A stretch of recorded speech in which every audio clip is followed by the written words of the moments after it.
Hello बच्चों, let's read this question. The question says assertion both the charge and mass are invariant. Reason: charge is always associated with mass.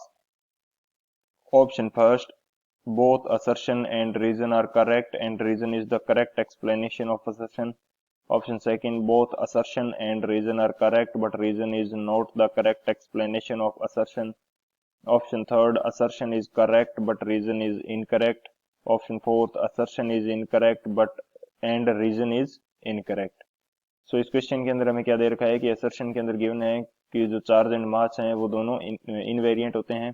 Reason दे रखा है कि जो charge है वो हमेशा मास के साथ एसोसिएटेड होता है. तो बात करते हैं की कंसेप्ट की. तो की कंसेप्ट के अंदर हम लोग डिस्कस कर लेते हैं कि इनवेरिएंट का क्या मीनिंग है. कोई भी क्वांटिटी इनवेरिएंट किस कंडीशन के अंदर होगी. Invariant quantity,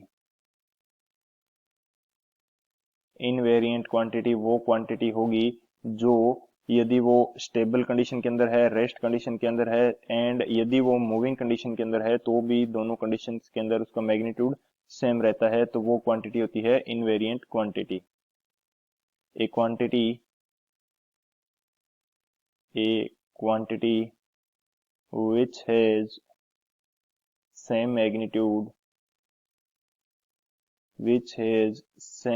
magnitude in rest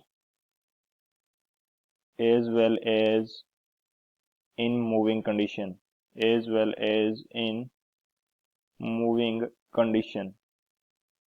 rest and moving condition के अंदर इनका सेम वैल्यू होती है तो वो क्वांटिटी इनवेरिएंट होती है. तो ये हमारा फर्स्ट की कंसेप्ट हो जाता है. सेकंड की कंसेप्ट हम यूज करेंगे mass of a moving body. Mass of a moving body, यदि कोई बॉडी मूव कर रही है तो उसका मास हमारे पास कितना होगा.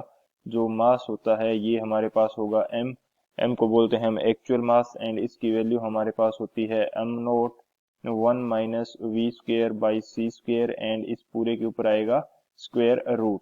एम नॉट यहाँ पे क्या है, ये हमारे पास रेस्ट मास होता है. v is the velocity of that body and c is the speed of light and m is the actual mass. So ये हमारे पास दो की कंसेप्ट हो गए. इन दोनों की कंसेप्ट की हेल्प से इस क्वेश्चन को सोल्व करते हैं. सॉल्यूशन की यदि बात की जाए तो अकॉर्डिंगली हमने अभी सेकंड की कंसेप्ट के अंदर जो देखा कि मास जो है हमारा, चलो इसको मैं कंप्लीट लिख देता हूँ. मास ये हमारा क्या है, ये तो हमारा वेरिएंट है, यानी कि यदि इसको मूव करवाया जाता है, किसी भी बॉडी को मूव कराया जाएगा तो उसका मास जो है वो चेंज होगा. सो मास तो वेरिएंट हो गया एंड जो हमारा चार्ज होता है ये हमारे पास होता है इनवेरिएंट. यदि कोई बॉडी है हमारे पास एंड इसके ऊपर चार्ज है Q, यहाँ पे ये बॉडी रेस्ट में है एंड यहाँ ये बॉडी v वेलोसिटी से मूव कर रही है तो भी इसके ऊपर चार्ज कितना रहेगा, Q ही रहेगा. सो चार्ज इनवेरिएंट है, मास वेरिएंट होता है. सो हमारा असर्शन तो इनकरेक्ट हो जाएगा. Assertion is incorrect and reason इसके पीछे क्या दे रखा है कि charge is always associated with mass. ये भी हमारे पास रीजन भी इनकरेक्ट है इस क्वेश्चन के लिए. क्यों? क्योंकि जो हमारा चार्ज है हमेशा मास के साथ एसोसिएटेड नहीं हो सकता. बात करते हैं एग्जांपल की. तो न्यूट्रॉन का यदि मैं एग्जांपल लेता हूं तो इसके पास मास तो कुछ न कुछ है लेकिन इसके पास चार्ज क्या होता है, नहीं होता. चार्ज इसका है 0.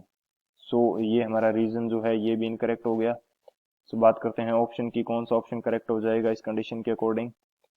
जो डी ऑप्शन है assertion is incorrect and reason is incorrect, ये हमारा करेक्ट हो जाएगा. So option D is the final answer. I hope you understood it well. Best of luck. Thank you.